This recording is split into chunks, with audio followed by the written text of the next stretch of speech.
Aujourd'hui, Vénus rentre dans le signe du Bélier. L'air commence à crépiter.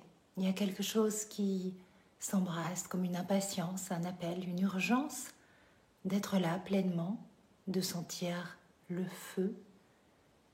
Le 4 mars, elle va amorcer sa rétrogradation, un pas en arrière, un retour dans les ombres du désir, là où l'amour se cherche encore, là où il vacille parfois entre conquête et abandon.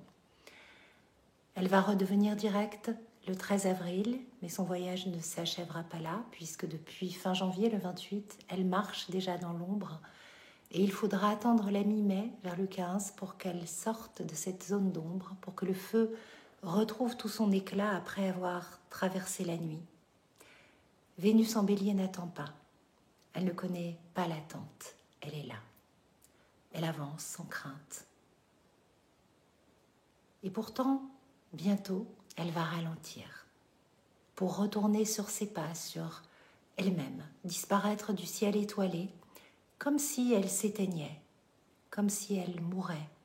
Mais mourir n'est jamais que l'autre nom de renaître.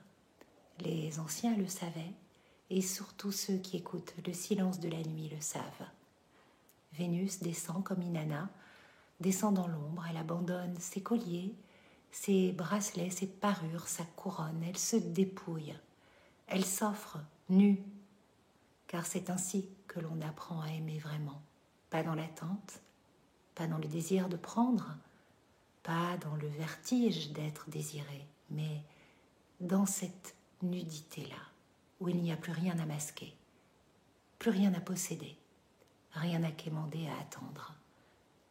Vénus en Bélier est un feu qui consume, qui exige, elle veut tout. Maintenant, elle aime d'un amour qui fend l'air comme une épée.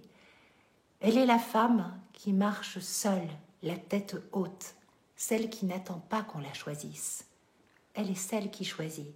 Elle est Marilyn Monroe, Lady Gaga, celles qui ont osé danser au bord du précipice et qui ont dit oui à la vie, sans savoir où ça les mènerait. Sa rétrogradation va venir comme la mer qui reprend ce qu'elle a donné. Le feu va se transformer en impulsion, devenir initiation, et l'amour va quitter les oripeaux du désir pour s'habiller d'une autre vérité.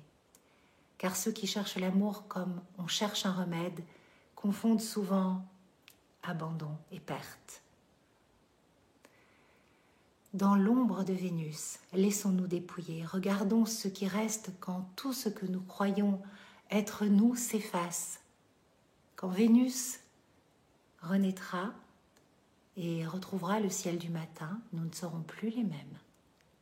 Tu ne seras plus la même, tu ne seras plus le même.